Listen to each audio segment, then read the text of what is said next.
seats. Appreciate your patience.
Monday, the 22nd of August, 2022.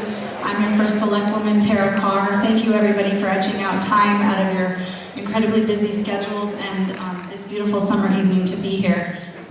This is our town, this is your vote, so again, appreciate everybody showing up.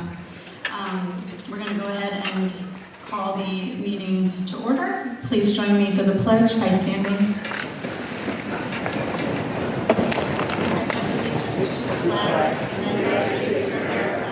To the republic for which it stands, one nation, under God, indivisible, with liberty and justice for all.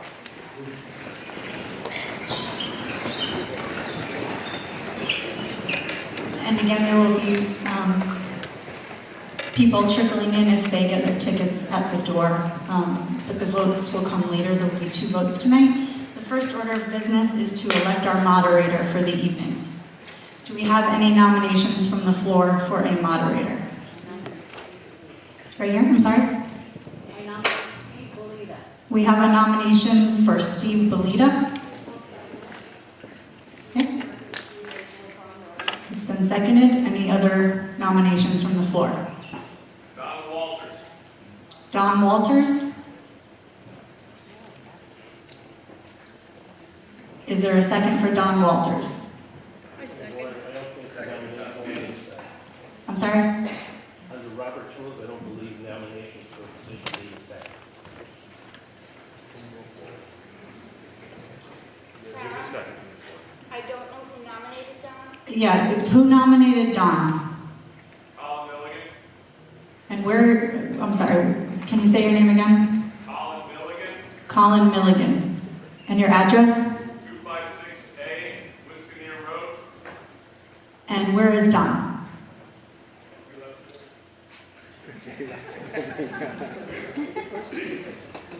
And I'm sorry, I didn't get an address for Mr. Belita. He's right there, sir. Don. I'm right here. Hello, Don. I cannot do it because I will not be here for the entire meeting. As long as I Okay, so Don will not be here for the entire duration of the meeting. Are there any other nominations besides Steve and Don? Hearing none?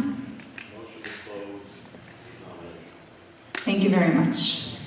I will turn the meeting over to Mr. Belita at this time.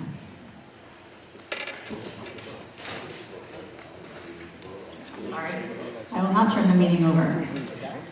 Is there any further discussion on the nomination for Mr. Belita to be the moderator for our meeting this evening? Hearing no further discussion, all in favor by show of hand, aye. Mr. Belita, the floor is yours. And thank you. Thank you. Thank you for your votes. First of all, my name is Stephen Belita. I'd like to ask everyone to silence your cell phones for this meeting, please. Secondly, you received 3 tickets, a blue, a red, and a white. The red ticket is for the first vote of the resolution. The blue ticket is for the second resolution. The white ticket will not be needed, so you can take it home as a souvenir for tonight. Because a yes or no vote includes for town to do any and all purpose in both resolutions. On your tickets, you need to mark yes or no, or a Y or an N.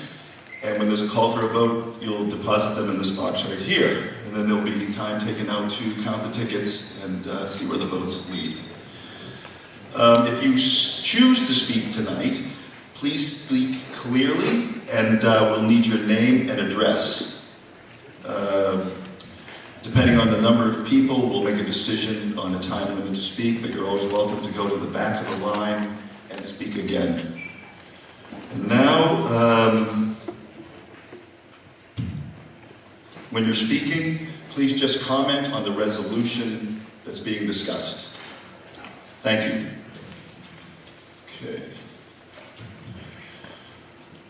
Okay, is there a motion to waive the reading of the call of the meeting?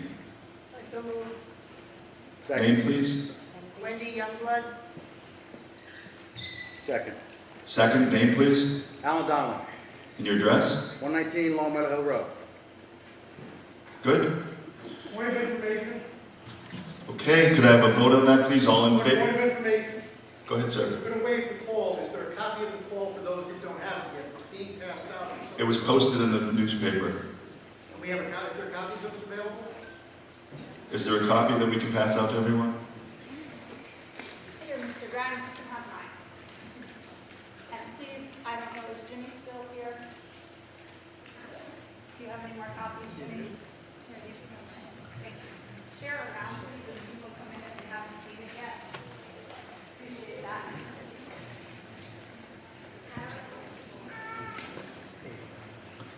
Okay, any discussion to waive the motion? I mean, to waive the call of the meeting?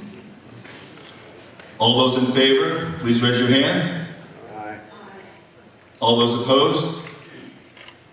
Motion passes. We're going to move on to a presentation, the resolutions, that will be given by Superintendent John Burrell. Would you come up, Mr. Superintendent Burrell?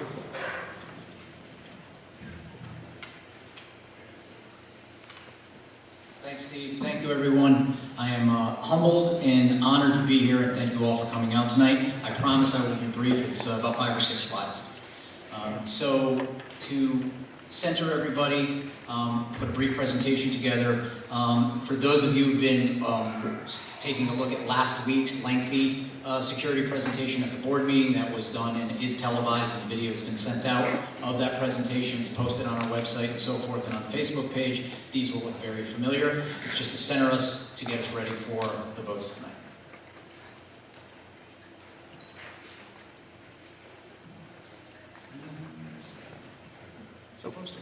All right. So in our starting point, we want to let everybody know, the first thing is, our schools are safe. We approach securing a school, in the majority of school districts approach securing a school with a layered approach. You've heard that phrase before. We want to put layer upon layer on the school to ensure that if one layer doesn't work, we've got another layer of backup.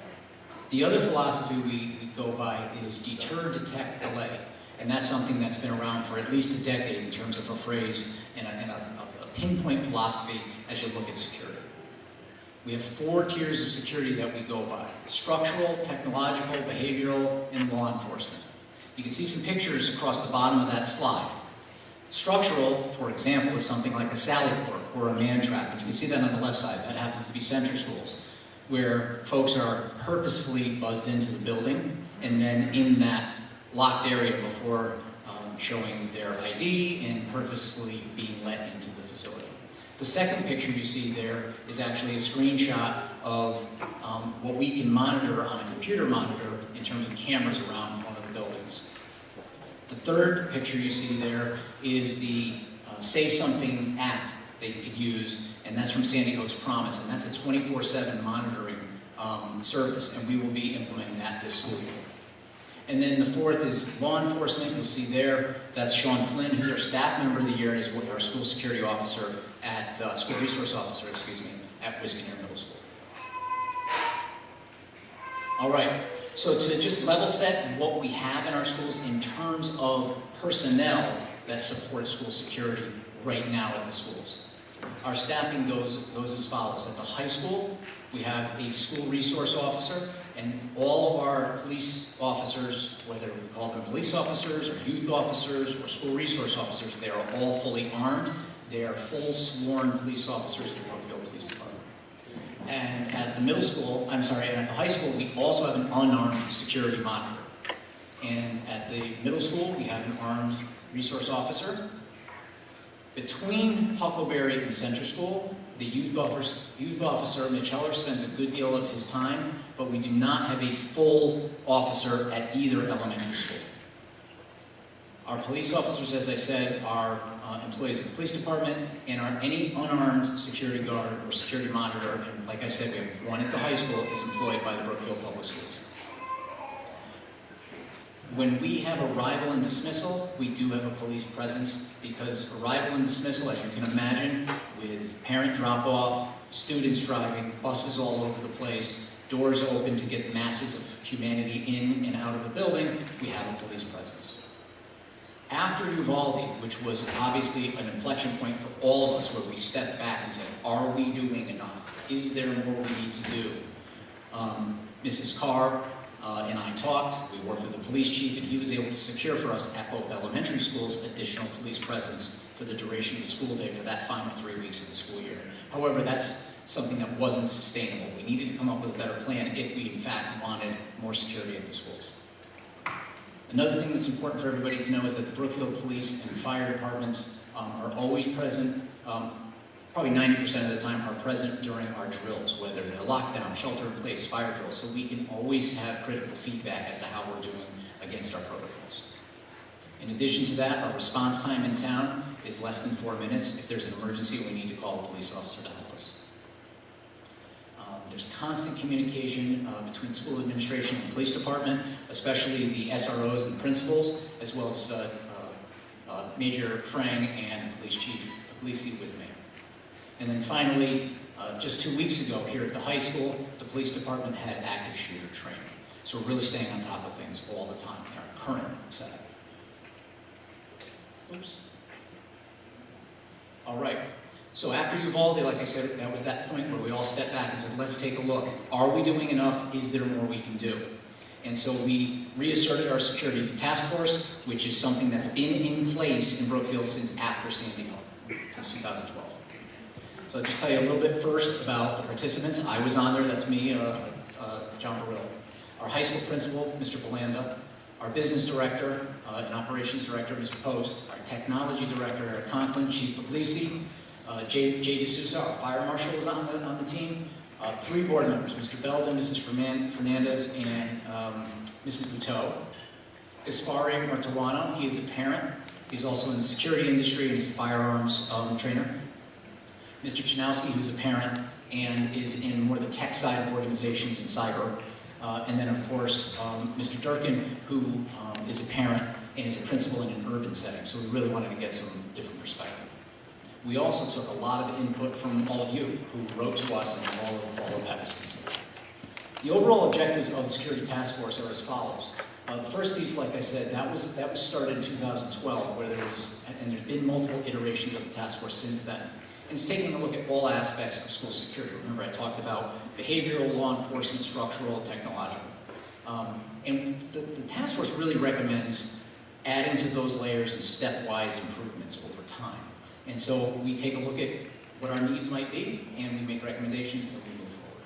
Another piece to that is this most recent kind of re-energizing of the task force is a 6 to 8 month process. But right off the bat, we jumped on the security personnel issue in June. And as you can see in that third box on the bottom, just in June and July, we had 4 meetings, and all were focusing on staffing, which we're talking about tonight, and we've been talking about all summer. We took a look at studies and literature on security in schools. We considered earlier task force work.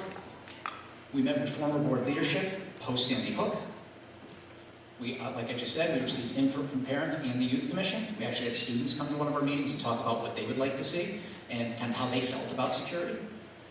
Of course, discussions with other school districts to see what they're doing and learn from them. And of course, best practices from the police chief and the major, who were integral parts of helping us out. So what we're here for tonight, the first chunk at the top is the first call. And that is adding a full-time, this is a task force recommendation, unanimous task force recommendation, adding a full-time armed presence at the elementary schools. That means adding an SRO at each elementary school. The SROs report to the police department and in working collaboration with the school principal. At least for 1 year, we would have those 2 additional SROs, and then we'd work on a plan over the course of the year as we transition to Candlewood Lake to perhaps go down to 1 SRO and look at security. So we're open-minded to how that might look. That's the first vote for tonight, just that, the SROs in the elementary schools, full SROs. And then the second 2 areas are for the second vote tonight. And that, again, unanimous recommendation from the task force was to add an additional monitoring capability, give ears and eyes to those SROs. For more monitoring. And that was to add unarmed guards at each school, reporting, obviously as employees, as I said, to Brookfield Public Schools. And this would result in 2 unarmed guards at the high school and 1 at the other schools. So the high school right now has the 1 SRO and the 1 unarmed guard. We would be adding 2 more unarmed guards, 1 during the day and 1 after school. And you'll see where that goes in just a second. Then we would add after-school coverage at the high school with an armed school security officer, or the abbreviation is ASSO, and that'd be for the after-school monitoring. And again, we'd supplement with another eyes and ears for that person. So we'd have 2 security personnel here after school with the sports and the drama club and meetings like this. We'd have get a stronger presence at the doorways and entrance. And right now we don't have that presence after school. And so that's the second part of the vote. Like I said, the task force unanimously voted for this plan. The police chief was a part of building this plan along with all these other stakeholders. The board approved this plan on July 20th. The Board of Selectmen approved the plan on August 8th. Board of Finance approved it on the funding for it on August 10th. And just last week, there was a much lengthier version of this presentation for the public. And anybody can go back and take a look at that. During the meeting, I think it lasted about 35 minutes, but it had many more slides than this to share about all the things we do. Pretty good detail, but we don't want to give every detail because it's security. We want to be very careful about how much you give because there could be someone with bad intentions out there, and we don't want to give away all the strategies we use. So that's what we're here for tonight. I do want to take a pause and I'll share one other thing. We have a layered approach to security, right? But really important to share. Some of you have asked me directly, and I shared this last week, what do we do for student wellness and to support mental health? It's important for everybody to know that this summer was focused on security personnel.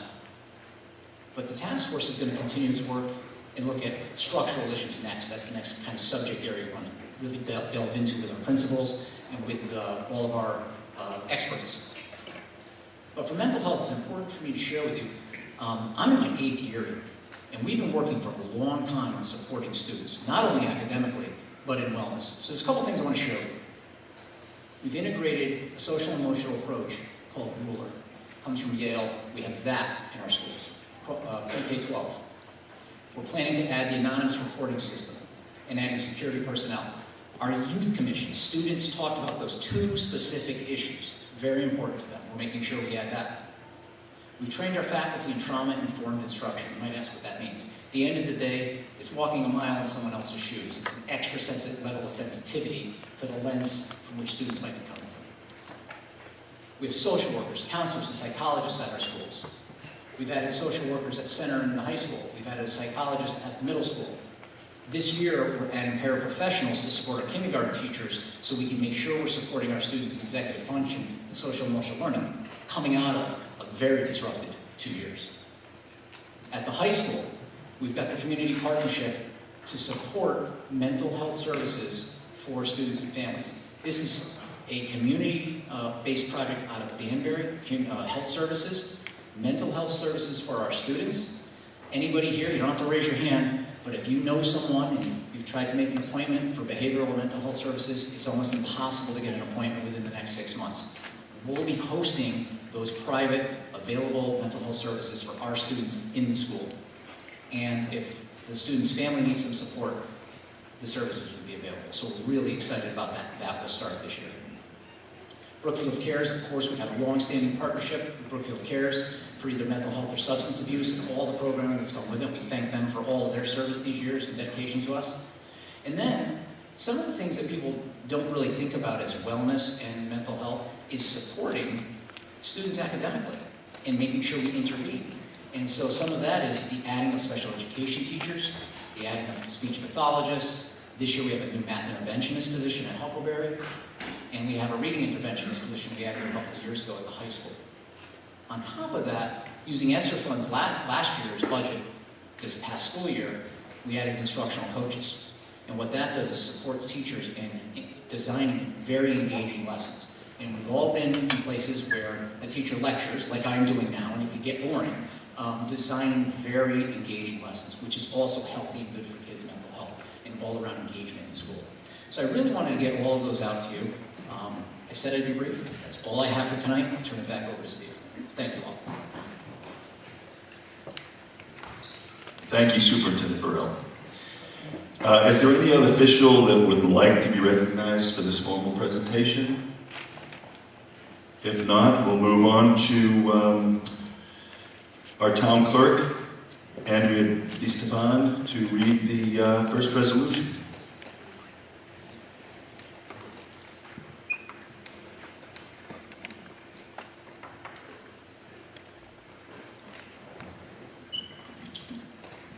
Good evening. Resolution number 1, that the town of Brookfield authorizes a special appropriation of $251,515.67 to fund the Board of Education's recommended school security plan from the funds provided to the town of Brookfield pursuant to the American Rescue Plan Act to facilitate the hiring of 2 school security officers, also known as SRO, by the Brookfield Police Department, and to perform any and all actions legally necessary or appropriate to accomplish such special appropriation.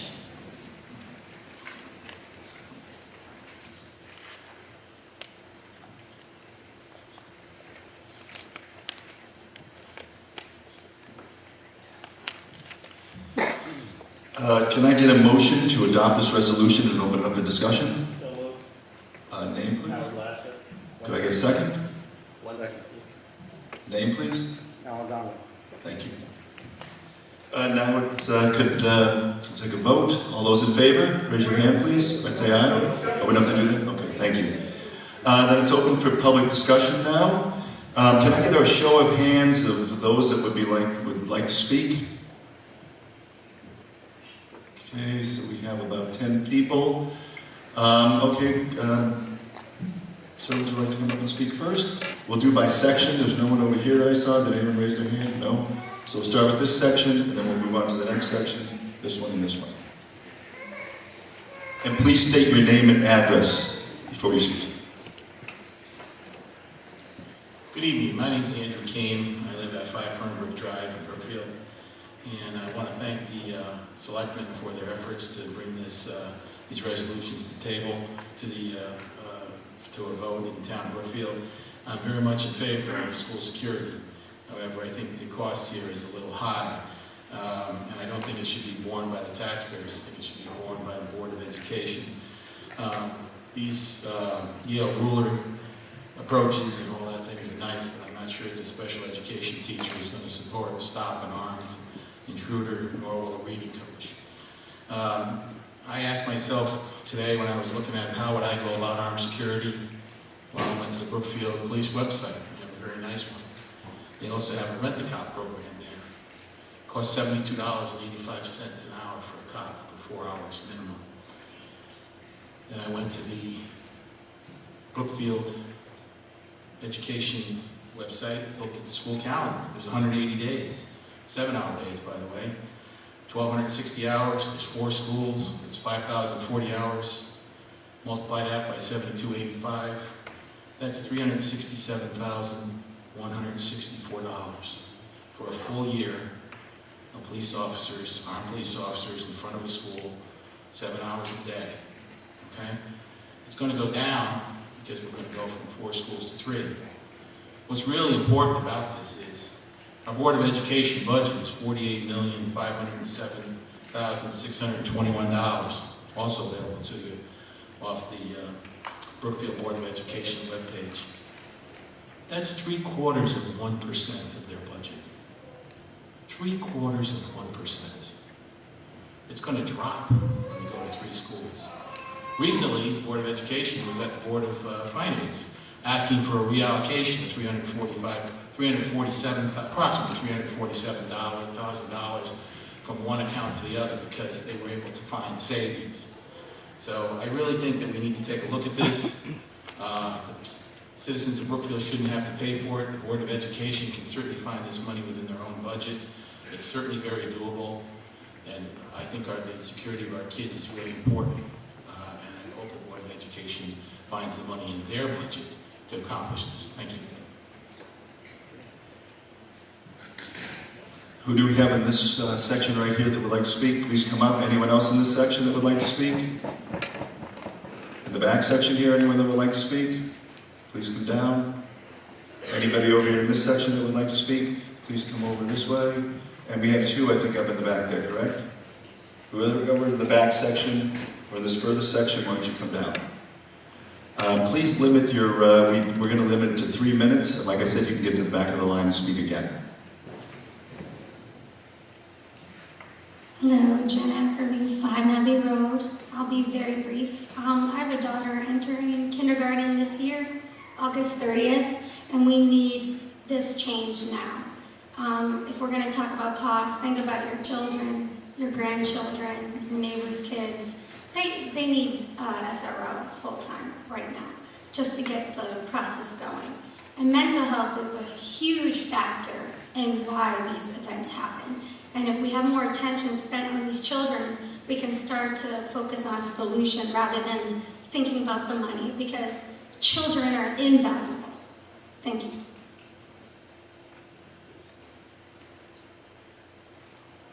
Hello, Deborah Case, 21 Meadowview Drive. I did not have anything planned for tonight. I was not going to speak, but we live in the era of see something, say something. If you know something, speak up about it. Ironically, security meeting. And I usually allow myself a 24-hour cooling off period, but I had about 15 minutes of that. So here, I'm gonna just go. We heard from the superintendent tonight, and he said how security task force has been in effect since 2012, since Sandy Hook. However, that is very misleading to the public. We have not had a security task force prior to June since 2019. Security has not been paramount the way I feel that it should have been. We should have never allowed a security task force to go defunct. It has only been resurrected since June. In that time, we've had more meetings than we've had in the last 5 years. We've had more meetings since June than we've had in the last 5 years security task force meetings. 4 years, 5 years, I don't really know the math, but it's been defunct since 2019. You're more than welcome to go pull the minutes yourself. I think that is disgusting. I think that should never be. And I don't know how the vote's going to go tonight, but going forward, and I do appreciate all the hard work that has been put into the task force since then, since June. However, I need a promise that it's never going to go defunct again, that security is never going to fall to the wayside again, because it is an ever-evolving present thing. So anyway, that's what I have to say tonight. And again, see something, say something. You speak up when something is wrong, it's wrong. Thank you.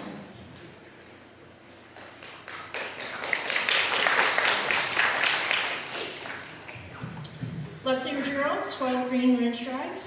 I will be voting no for all measures tonight. I have numerous reasons why, and for time's sake, I'll just mention 5. The solution to gun violence is not more guns. It is better lawmakers and better laws.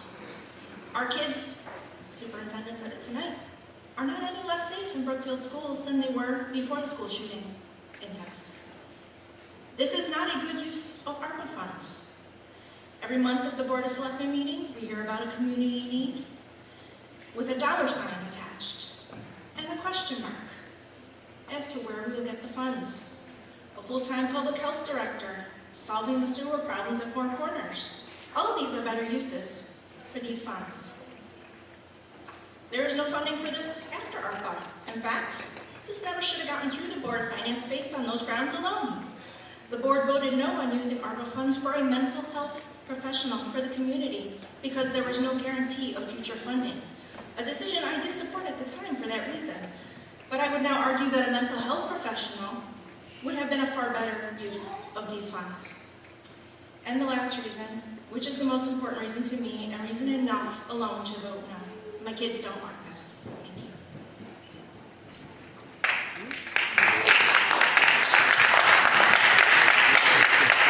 Is there anyone else that would like to speak tonight? Excuse me? Sure, come on up. This is for questions or comments. On either question, sir? Is this just resolution 1? Just resolution 1, This is sir? just resolution 1, yes. Thank you.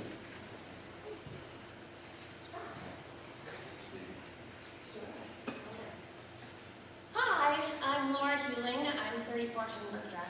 Wasn't intending to speak tonight, but I'll just give you a little bit of my perspective. So I live amongst us in our community, but I work in Newtown, where obviously we know things have happened. I am a pediatric dentist and always go through and do educational talks at all of the elementary schools and other schools there. I will tell you that the safety that you feel from having the SROs at every school, when you walk in, that delay deter thing is one of the best things that I feel secure at those schools when I go in. So I am fully in favor of this first resolution. I think that that layer of safety is really important for our kids, for our community, and a really great thing for us. So I am in favor. Thank you.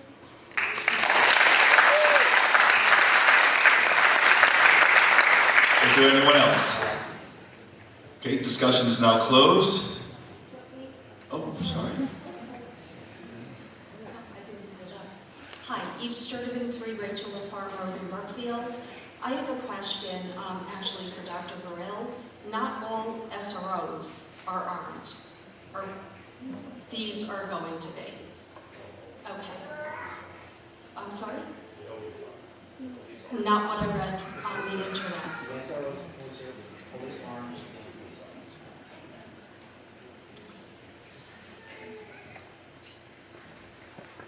I'm concerned with the media that we've seen lately, and that's all I'll say.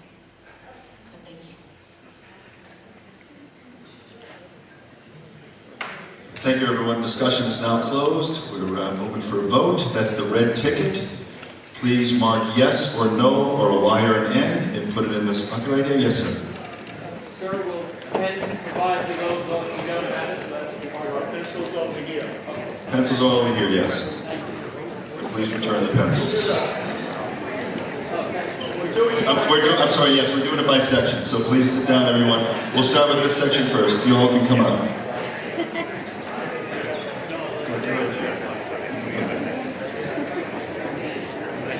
Thank you.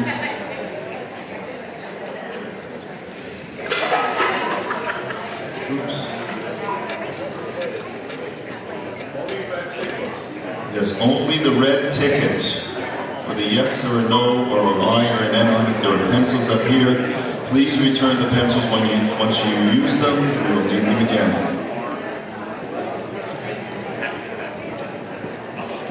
Okay, I'll take this section right here. Thank you. Everyone in the back behind this section, please wait. You'll be next.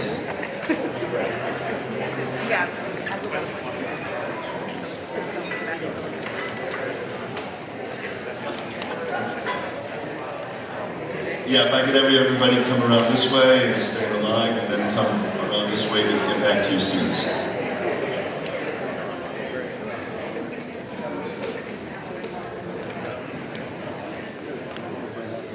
Again, the red ticket, hold on to your blue ticket for the second vote.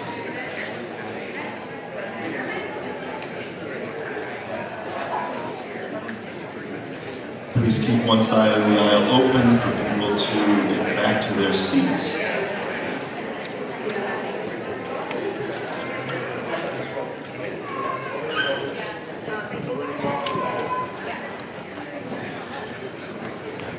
Everyone that's coming to vote, come around behind me and exit in front of me back to your seat.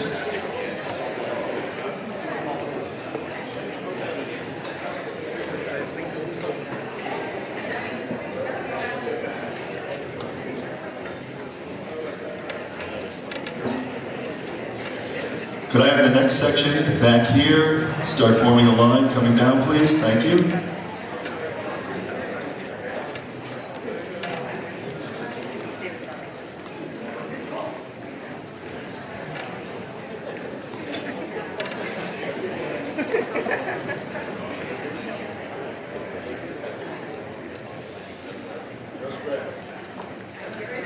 Just the red ticket with a yes or a no on the back.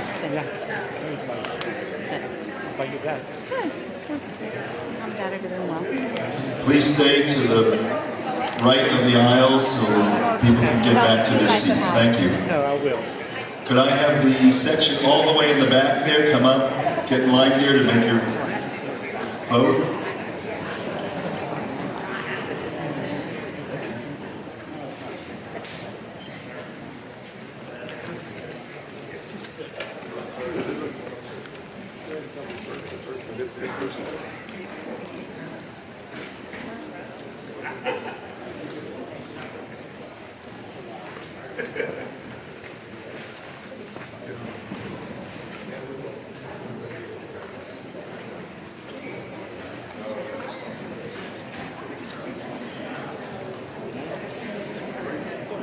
Again, we have pencils up here. When you use them, please replace them. Back in the box, we'll need them for the second vote.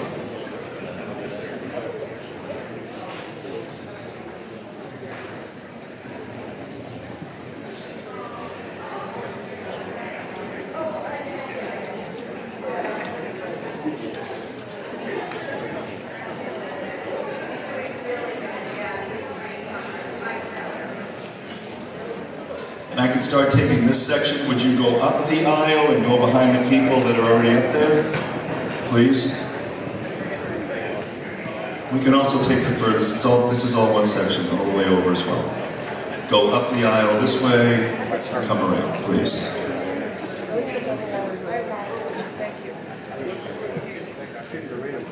Please stay to the right so people can get back to their seats. Thank you.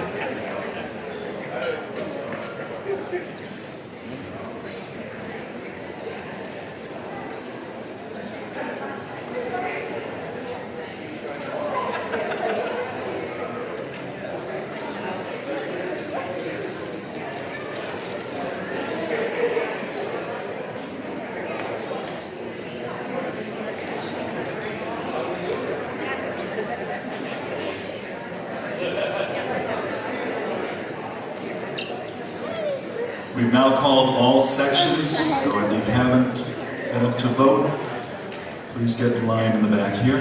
Thank you.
The umbrella.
Okay, has everyone voted? Is there anyone that didn't vote that needs to come up and vote? All right, we're closing the voting shortly, and then we're going to take a short time to count the votes and let you know the outcome. So sit back, and then we'll get to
So the votes are being counted, and as soon as we have an outcome, then we'll move on to resolution number 2.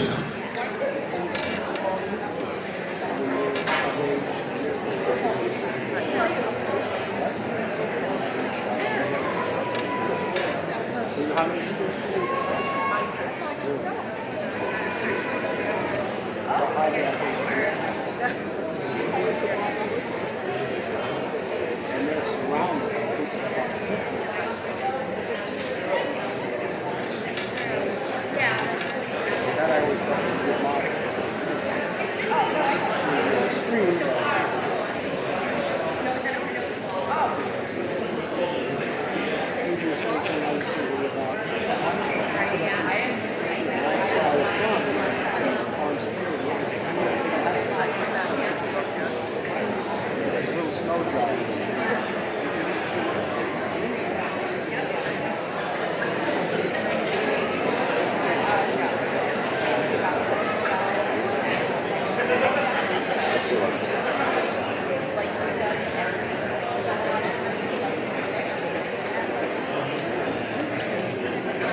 votes are tallied, and the results are 157 yes votes and 55 no votes, so the resolution passes.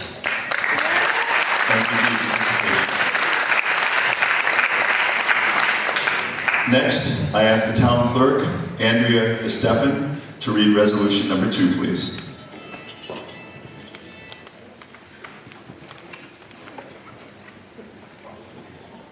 That the town of Brookfield authorizes a special appropriation of $344,718.38 to fund the Board of Education's recommended school security plan from the funds provided to the town of Brookfield pursuant to the American Rescue Plan Act to facilitate the Brookfield Police Department's hiring of one armed school security officer, also known as an ASSO, for after-school hours at Brookfield High School, and facilitate the Brookfield Public Schools hiring of 5 additional unarmed security personnel for monitoring cameras, check-in at front doors, and patrolling the campus at each school, and to perform any and all actions legally necessary or appropriate to accomplish such special appropriation.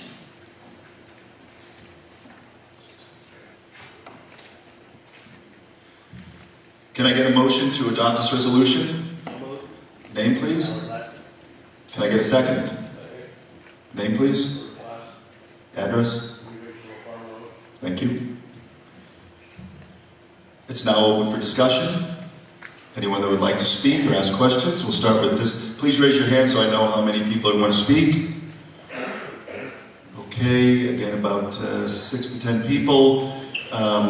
Like I said, please keep your comments or questions to 3 minutes, and you're also welcome to go to the end of the line and speak again after everyone else has spoken. So let's start with this section. Start the line here. Anyone that wants to speak, please come up. This section and the section behind it, please form a line here. And the section all the way in the back, come over this way. And this section, anyone else, please go up and around and come down this way. So we have all sections going up and around. You'll come and speak, go behind me, and then go back up this way, and please stay to the right so people can get by. Our first speaker, please.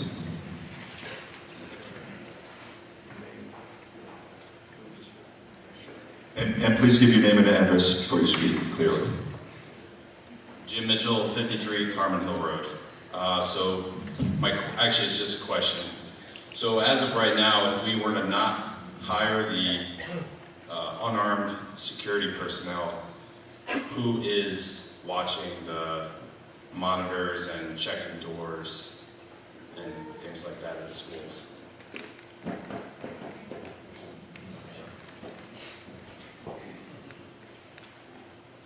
John Burrell, would you like to speak to that, please?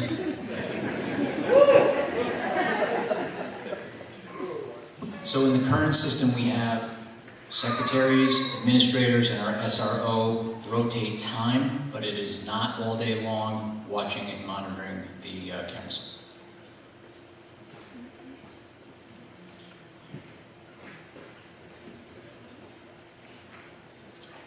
My name is Ben Bogus, 15 Oakcrest Drive. So the only real point I wanted to make is just the fact that, kind of going off of what Dr. Brill was saying, that despite the fact that there are people in place right now who are monitoring the cameras and all that stuff, there's not enough. So, and the other point is that it's a forever evolving plan. So even if your opinion on this includes the fact that they're not armed and this won't make a difference, understand that in the future they could become armed if it became necessary. So at this point, the whole point of the resolution is not to necessarily put somebody in place who could defend themselves. It's more so just to have another set of eyes, and then at the point of the evolution part of it, they could make that more violent, I guess some people might call it, but in some cases it's defensive. So the other point, finally, is if this doesn't get passed, you can kind of imagine what's going to happen. Although they could bring it back to another vote, the reality is sometimes things just get shoved under the table and then there will be no resolution in this situation. So even if your vote is kind of, you're not sure what you're going to do, The reality is this is just a start, so as long as the money is allocated towards security and that kind of approach, then in the future it can be modified to better fit the goals of all of the students throughout the time.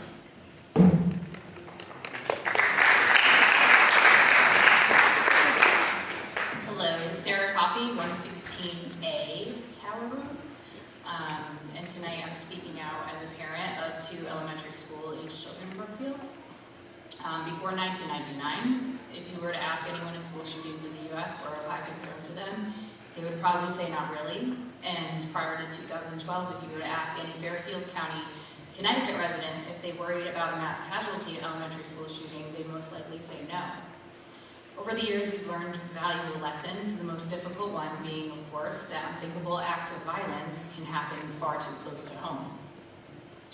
Sometimes the inherent evil that we live with in this world is impossible to avoid, but much like we use preventative measures and doctors to avoid grim diagnoses, we must also use the highest standard of security resources at our disposal to help avert the potential for tragedy in our town.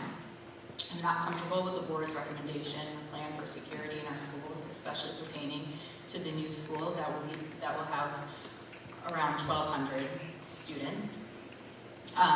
We have Southbury, Middlebury, Prospect, Old Lyme, Stamford, Milford, Newtown. Large cities and small towns alike are urgently seeking to hire qualified armed individuals. And when asked why, they say because they have an intense desire to protect their communities from another deadly shooting. So where is the desire from our leaders in Brookfield? The plan laid out is one meant to appease both sides of the aisle, one that can make people feel good for compromising, but it's not a plan that creates the safest possible environment for the softest target for gunmen.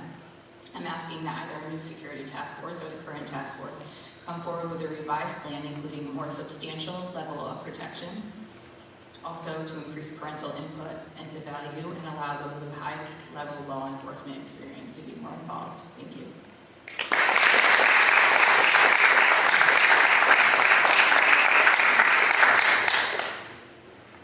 Thank you, Madam First Selectman. Alan Donnelly, 119 Long Meadow Hill Road, right here in Brookfield. I've been in the security business for just shy of 40 years, 30 years of my own business. And as you can imagine, I'm really huge on security. I voted yes for the first question, because I think it's fantastic. But I'm going to vote no on the second question, and I'll tell you why. It doesn't go far enough. It just doesn't go far enough. The problem that we have, and we all know why we're here, is if a psychopathic killer comes into the school, you've got to stop him right then, right there, dead in his tracks at the front door. So we need an armed guard.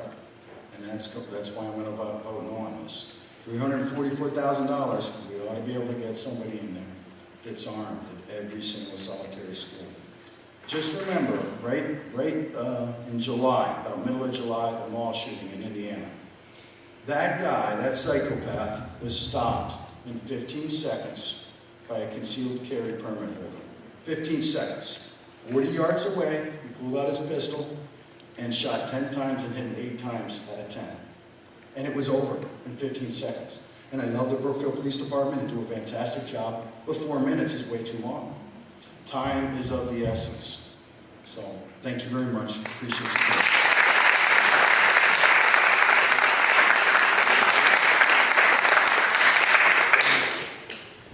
Hi, Carl Hinger, 31 Monica Lane. I'm here to speak in opposition to the allocation of $344,000 to hire 5 unarmed security guards and 1 after-school armed security guard. This is a massive waste of taxpayer money under the guise of a false sense of security and compromise. First, I'd like to question how a single unarmed guard at a school will be effectively trained to stop the threat of a shooter armed with a semi-automatic rifle and over 100 rounds of ammunition. Unarmed security might be useful in dealing with unruly students or a fist fight breaking out, but not against an active shooter focused only on taking as many lives as possible. In regards to the after-school security, I ask everyone present the question: what use is an armed security guard when all students have already left the school? And how many school shootings can you list that happened after everyone already went home? I'm aware some people present are in support of having armed guards around during school hours, while others believe we should allocate the money to counseling services and mental health. But there are things I'm sure we all are in agreement on. 1, an unarmed guard stands no chance against an armed assailant. 2, an armed guard does no good protecting an empty school. And 3, we should not spend over $250,000 on something that won't even make our students safer. If the Board of Ed and Security Task Force cannot propose a plan that will actually protect our children, then that money can at least be spent elsewhere to actually provide benefit to the town. Thank you.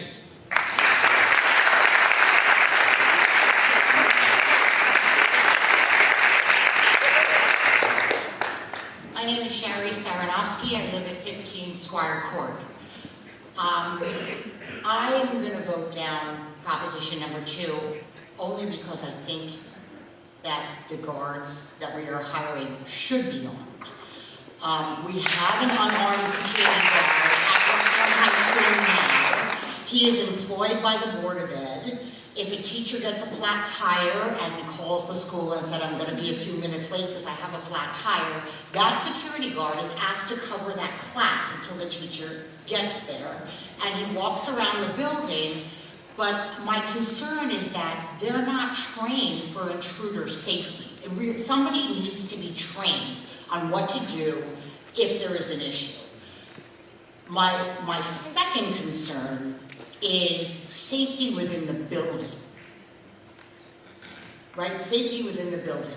There are students fighting in the bathrooms because they can't be properly supervised. There are coaches that have been let go because because that's not properly supervised. There are many students in the school at Brookfield High School when the school day ends for athletics, for clubs, for extra help. A large number of students, and I think that having an adult walking around the building while teachers are helping students and so on will prevent some of the issues that have been going on in the high school. The destruction of the bathrooms, students getting beat up in the bathrooms, the hazing for sports, and things like that need to be addressed. And what is the phone service called from Sandy Hook, where it's anonymous, I'm sorry. The anonymous phone service is not going to get our children any safer when things are happening within the building. So I am going to vote no because I think there should be a second armed guard trained in how to deal with these situations. Somebody hired by the Board of Education, as far as I'm concerned, is a building site. They're wandering around the halls, get back to class, get back to class. If somebody comes in that's not supposed to be there, I don't know. I mean, and you're thinking active shooters. I was a New York City school teacher for 25 years. We've had a policeman in the building since I started teaching. And it was to keep people out. Parents that aren't allowed to pick up their children. Gang members. So there are other issues that need to be addressed, and not just some crazy person coming in trying to wipe out as many kids as they can. A second armed officer is needed in the schools.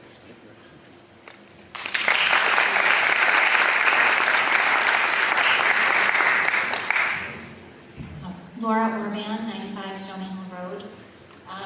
I fully believe that everyone here is concerned with the safety of our children, like genuinely.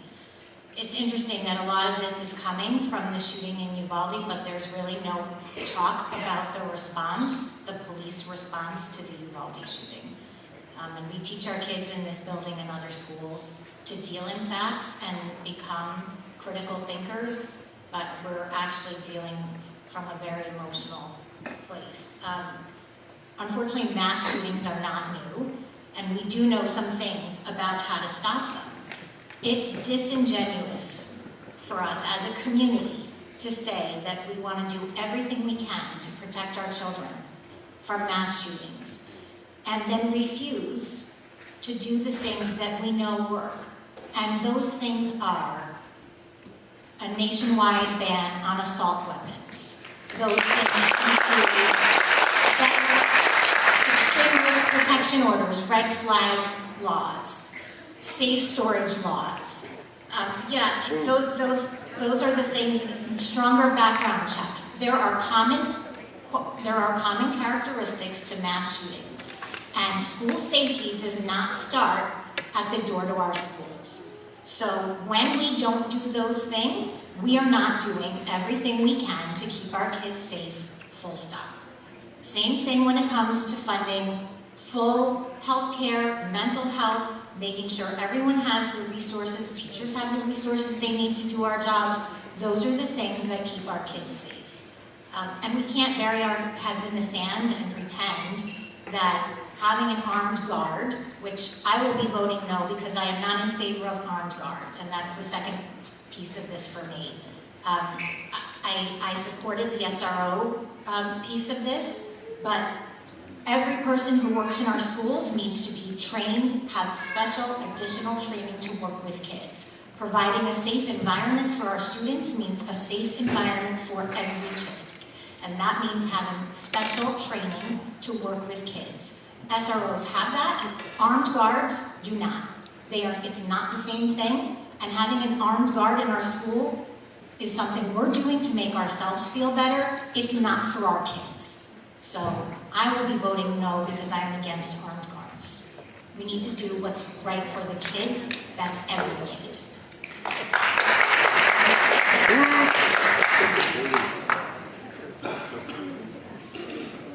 Leslie Ruggiero, 12 Green Ridge Drive. It's actually no surprise that Laura took the words right out of my mouth. I would like to remind everyone that there were countless police officers at Uvalde. Took them an hour. Kids still died. Teachers still died. They had border control there. They had their own school police department. And then they had the local police department. So what you're looking at and what you're thinking about is not going to get you what you think you're getting. And just 3 days ago, at a mall in Manchester, a security guard was shot. So again, this is a false sense of security, and we can do better.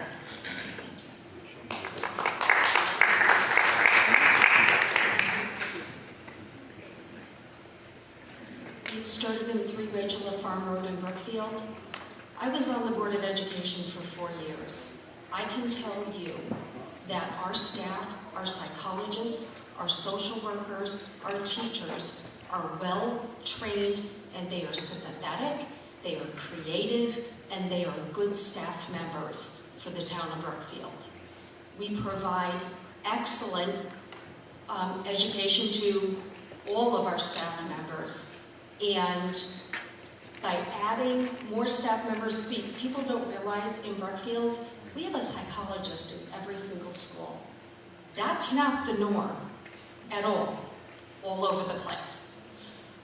We are very fortunate that we have the resources and that we have the psychologists, the social workers that are really putting their necks out every single day for these kids.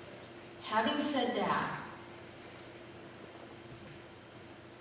all the gun laws in the world will not stop someone who has obtained a gun illegally.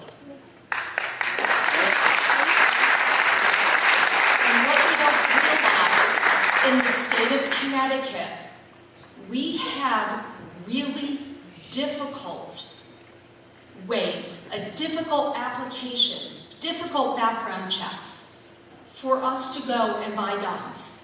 We have waiting periods. We're not like Texas, where you can go into a gun shop and buy it. Connecticut is so buttoned up on gun laws, you can't blame the guns. You need to blame the person who illegally has a gun. We're not going to stop it. We can try, we can tell ourselves we'll feel better, but you know what? The bottom line is, if somebody is going to get a gun and they're going to do something illegal, they're going to do it. So I am going to be voting against the unarmed guards tonight, and I'll tell you why. I'm cheap as the day is long, don't get me wrong. But to have 2 people in a school system one that's walking around with a gun, and an SRO. Aren't our children safer that way? I can't help but think that they're not safer that way. Typically, a person comes through the front door. If you read the statistics on what has happened with the school shootings, you got your armed guard right there to protect the kids. 4 minutes, too short, or too long. Right then and there, we need somebody to protect our students, our teachers, our staff, and our administrators. There should never, ever be a price on someone's human life. I'm voting no tonight because I really, really believe we need armed guards in our school system, because that's what Brookfield's about. We're about taking care of one another. Thank you.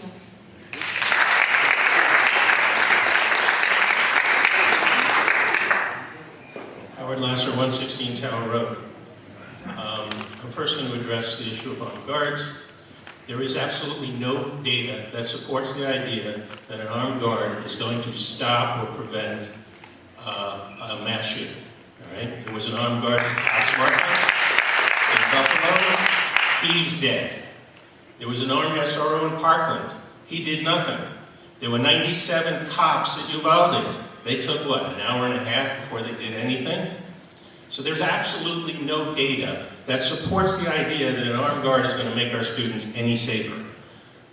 The other issue I just want to address is that we empowered our Board of Ed, our security group, which included the superintendent, the chief of police. They came to a unanimous decision about what's best to do right now.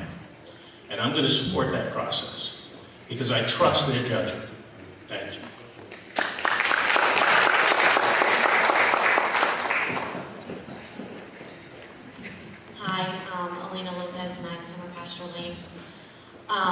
I saw a saying that said after 9/11, we didn't ban box cutters, we secured the cockpits.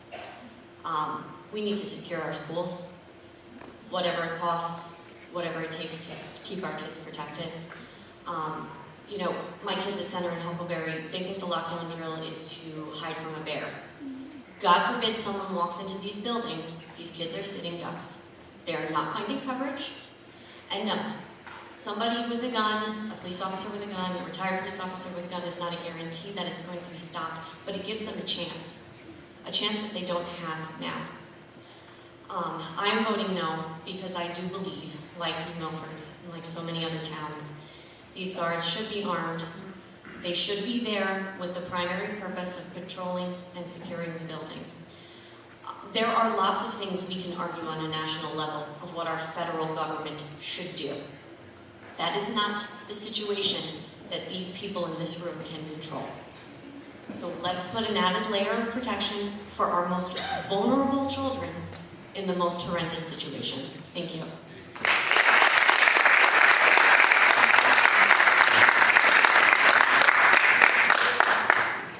Hi, me again, Laura Hewlin, 34 Brook Drive.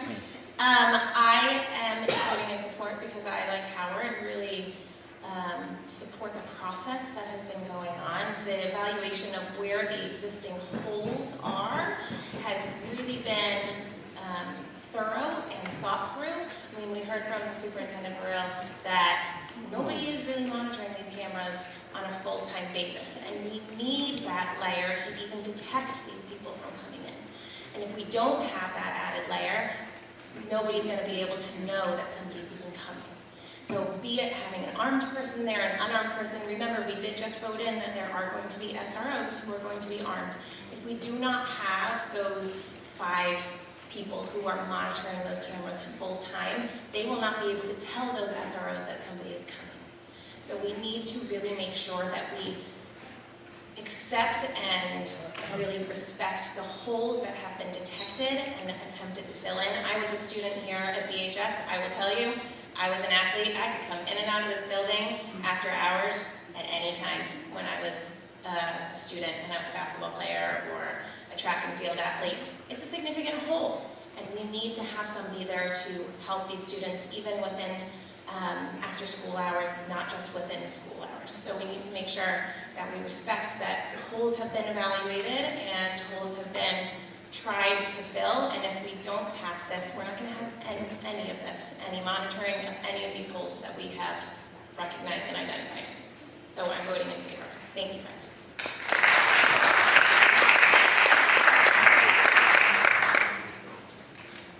Jim Mitchell, 53 Carmen Hill Road. So I think there's probably a little bit of confusion with the armed ASSO, because you're labeling it something different than an SRO. I'm assuming the AS is after school, maybe? Armed. But then the SO would kind of make me think it's security instead of resource officer. Jim, we got to add you to the task force. Good questions. ASSO stands for Armed School Security Officer.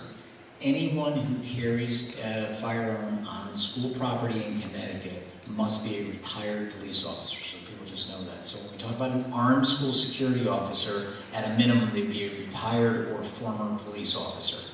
That's one. So they'd be employed by the police department. They'd be a town employee, not a school employee. SRO, again, stands for School Resource Officer. Those are full, sworn, active police officers employed by the Brookfield Police Department. Gotcha. And then I was wondering if maybe the chief or the major could speak to what the process is right now. So if there is an issue at the school, what is your how is your SRO being notified of the issue? How are they responding? Versus how it would be handled if they had somebody in the school monitoring the new technological advancements that we're making? Chief Police.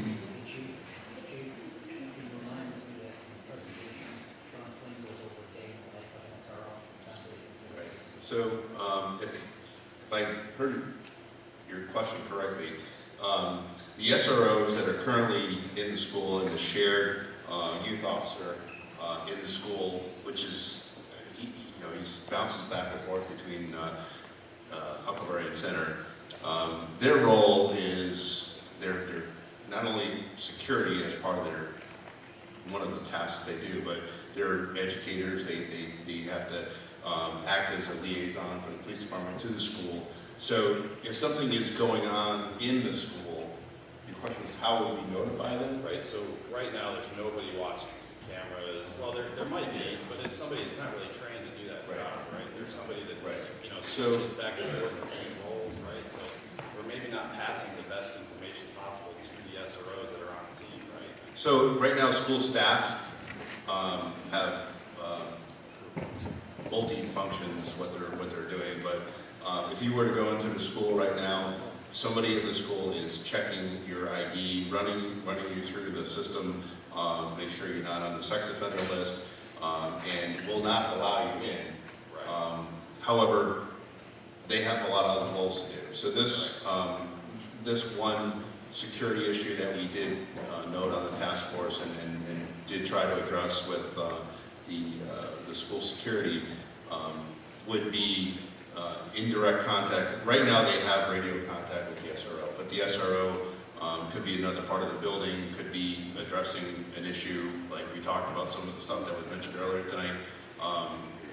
However, the notification probably wouldn't be any different at the level. It's just who would be doing it, because it's different people in the school, and some people fill in to do the check at the door. It could be the principal. It could be somebody who is on, wasn't tied up on the phone at any given time, and they need to, there's no commonality there, and there's the layer that's there is not ideal.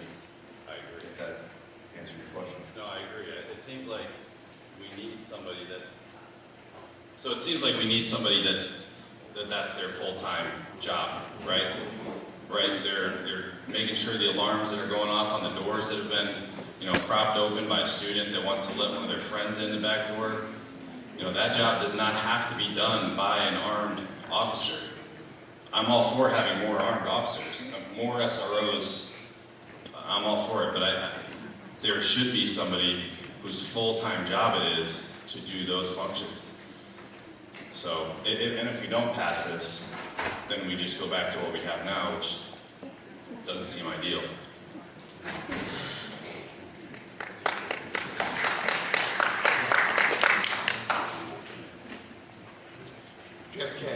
also in my manner. Actually, the last two people have pretty much said what I came up to say. If you vote this down, you're saying you don't want full-time people to monitor what's going in and out of the schools and to be able to communicate that expeditiously with the SROs that are on site. And so I urge you that you pass this.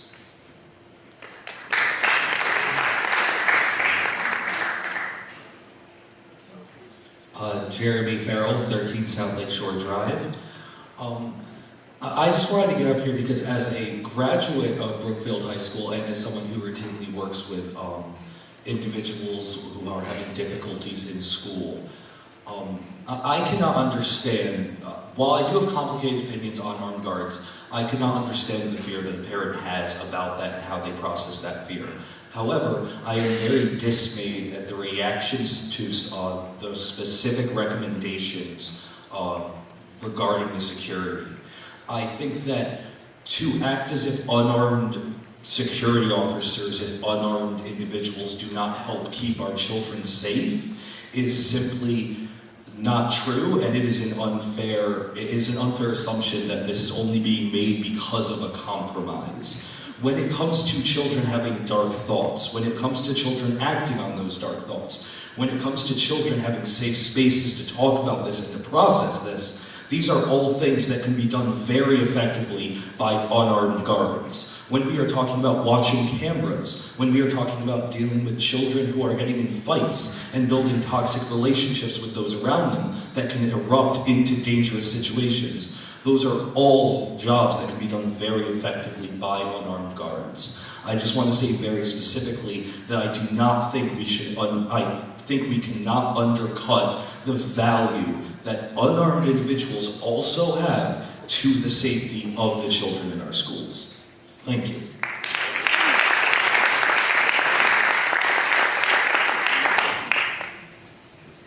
Derek Lagasse, 35 Elbow Hill Road.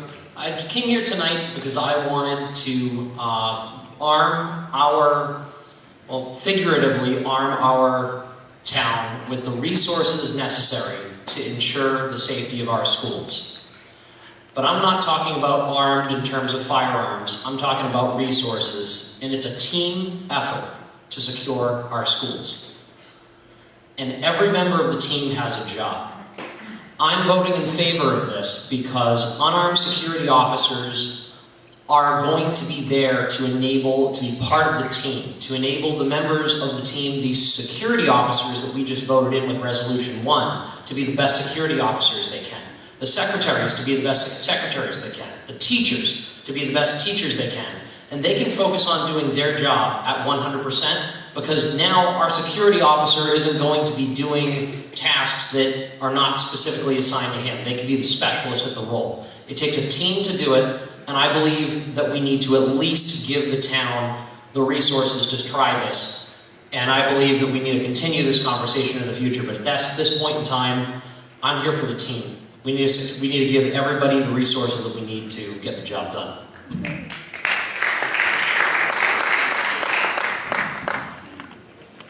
Comment or question? You've started in 3 Rachel Farm Road, Brookfield. I love the fact that we would like to have somebody looking at the cameras all the time.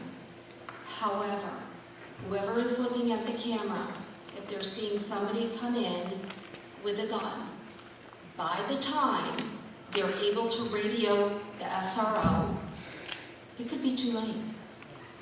It could be too late for many, many people. And that's why I support an armed guard. They see them coming in, they're ready to confront them.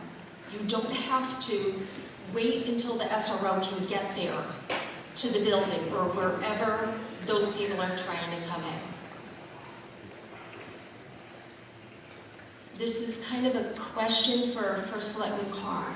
If this does not pass, does this mean that this issue will not be revisited? I'm hearing a lot of that.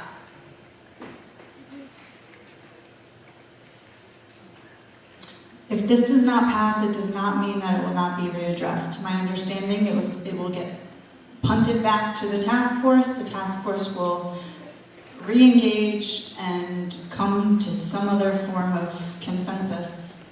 And we don't know what that will mean. That's the procedure. Okay. That was the procedure as it went the first time that this came about when I mentioned it on the 6th of June. Okay, thank you. So in other words, everybody who's been up here and they have said if you don't vote yes, we're out of luck, that's not true. That is not true. You just heard it. Again, our students, our staff, our faculty, our administrators deserve our support by having 2 armed people in the in the buildings. Don't we want everybody to be safe? Again, I'm voting no because I think that our town deserves better. Move the question.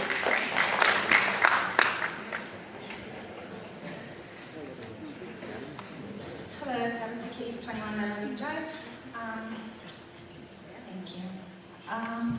The issue that I have is that we keep talking about security gaining entry into the school. However,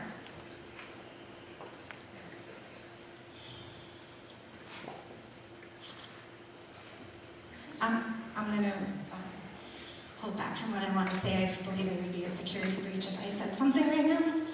However, for the little ones at the school, while I appreciate the new school and the security and the way it's designed and arranged, come August 30th, not one child will be stepping into the new school. They will still be attending the center school and the Huckleberry School. And there needs to be especially more security for those children. Especially since they're lower level schools. You don't need to go into the front door to gain access. The grounds are not secure. Anybody can drive onto the property. Anybody can just lay in wait. So I believe that we need to do more in terms of armed security at the schools, especially for the little ones. And I don't have little ones in that school. My kids are older now. But I definitely believe that especially in those little schools, we need armed security, especially when it comes to the playground areas. So think about that, because it's not always about gaining entry into the school. Thank you.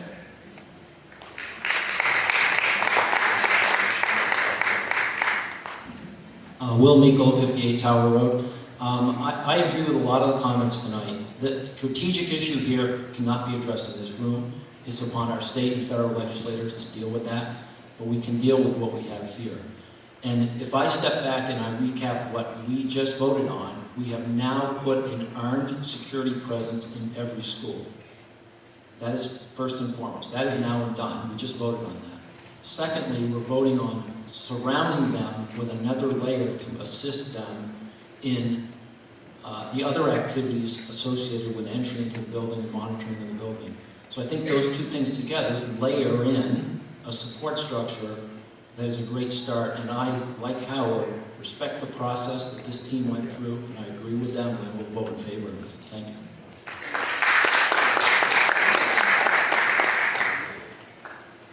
Ben Bogus, 15 Northwest Drive. I know you all sighed when I stood up because we need more time listening, but it's okay. So I just wanted to say that for the people who did come up here and say that if it doesn't get passed, it will get forgotten. It won't. That's not what I meant when I said that. The point is, for whatever time it takes to revisit it, you now have the old plan still in place where, like we've said, there's nobody watching the doors. Again, I agree. I was a graduate, and there's so many ways to get back into the school, whether you're a student, a stranger, or anybody in between. So the reality is, what's happening right now is school shootings, and even if it's not the best solution, it's a solution.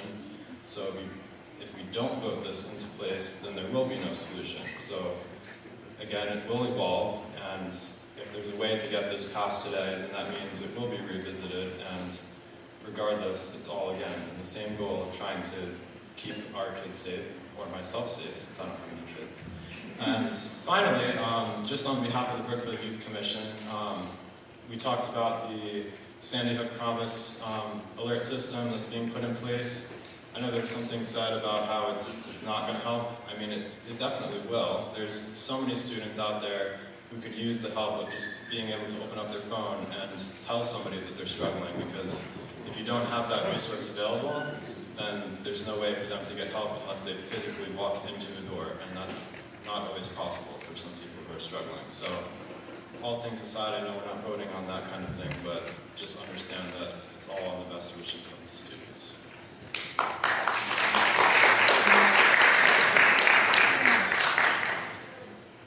My name's Alan Villaverdi. I live at 118 Tower Road. I've lived in Brookfield for over 9 years. I've listened to both sides this evening, and I understand both sides of the issue. My concern is if we don't vote on this proposal, it's going to go back to the committee, and who knows how long it's going to take. Number one, I have some concerns, and I want to just briefly, there's a group of people who want more guns in the room, and there's a group of people saying there's enough or even more than we need. I don't think either one of those stands is accurate. I think it's not really, this is a big school. I ran an 1,800-room hotel. We had a security force of over 30 people, 24 people, 7 days a week, 24 hours a day. And that was not enough. We had crime, of course not to the degree of school shootings, but we had issues. And that was a compromise. I don't want to compromise on this, but this is a beginning, and I'm going to vote for it. But I would ask the committee and First Selectman Carr that let's evaluate this ongoing. It's inexcusable if what the other lady said, that this task force has not met from 2012 to 2019.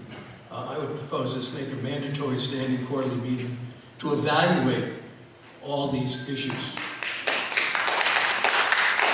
And two things, ask for people support, resident support, but also teacher support. I didn't see any teacher on that committee. My daughter is a high school English teacher at Brewster. She's been there for 12 years. I talk to her frequently about this issue. She says the students are very afraid. She says they know more than we give them credit for on where to get into this school, how to get around it, how to get around the security. And I think we should ask the teachers and ask through them, ask them to take their students to make this school much tighter than it has been at all schools in America. So I'm going to vote for this. I thank the committee and I thank the selectmen to do a good job. And I think it's just a beginning. Thank you. Okay, discussion is now closed. It's open for a vote.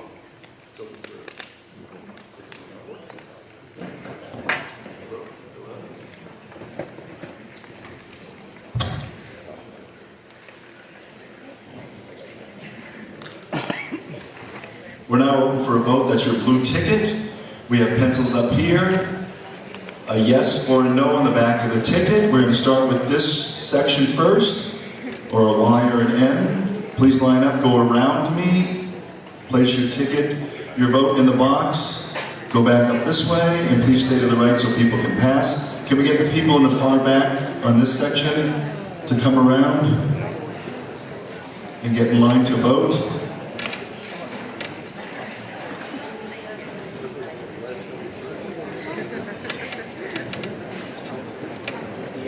Make sure we go by sections, don't cut in front of people. Yes.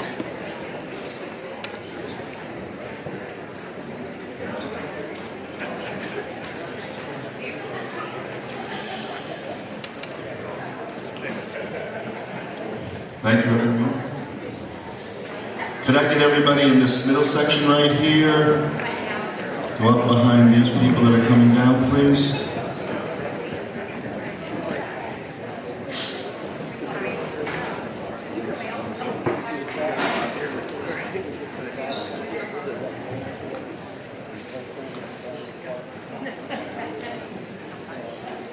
Okay, everybody can come on in and start getting in this line. Just work your way in, coming across. Come on down. It's so funny. I was like, you're not We're all going to get a chance to vote.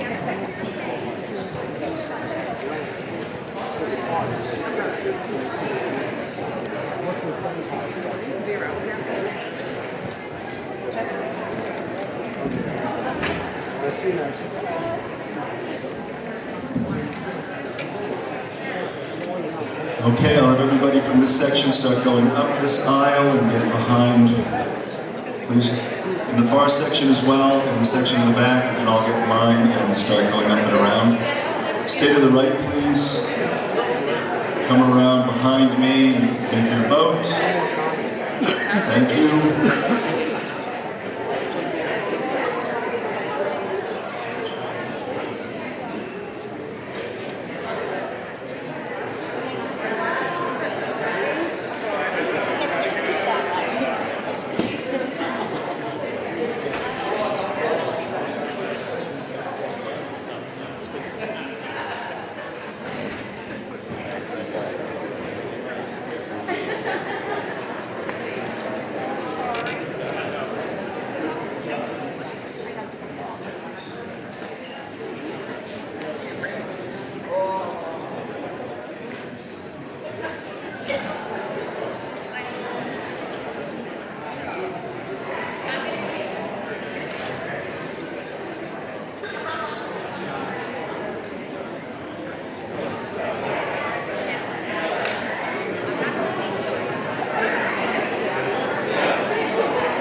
Again, we have pencils up here if you don't have a writing instrument with you.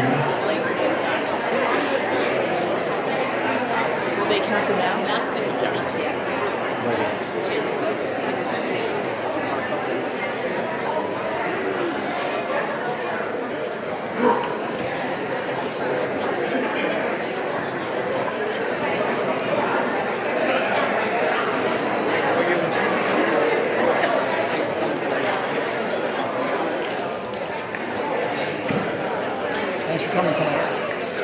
All sections are called to vote. Just step in the line, follow the line all the way around. Behind me, vote. Come around the other side, please.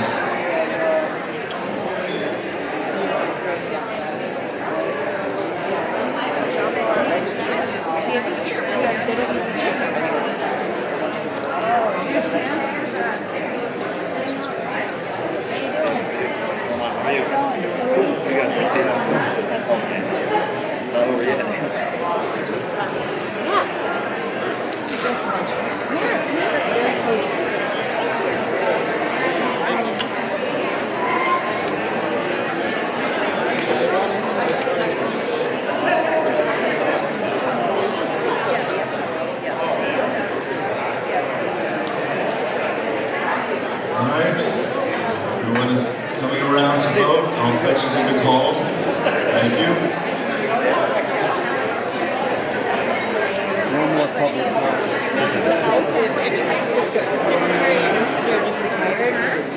When she retired.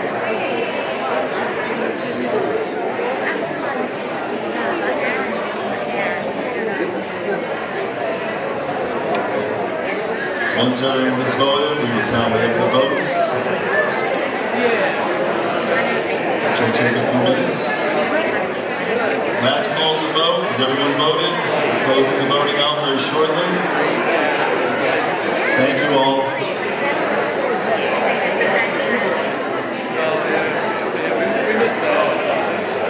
We had to go later today.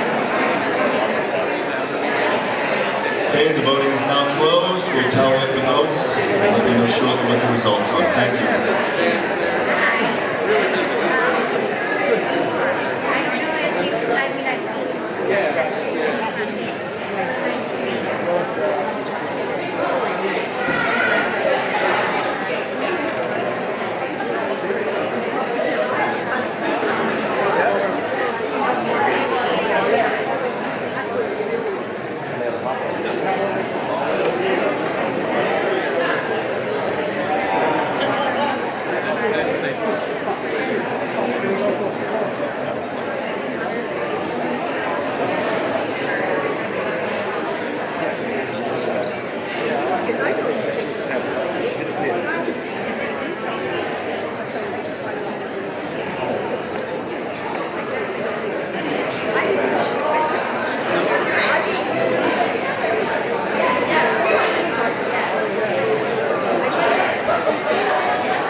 Okay, attention everyone, the votes have been tallied. The votes have been tallied.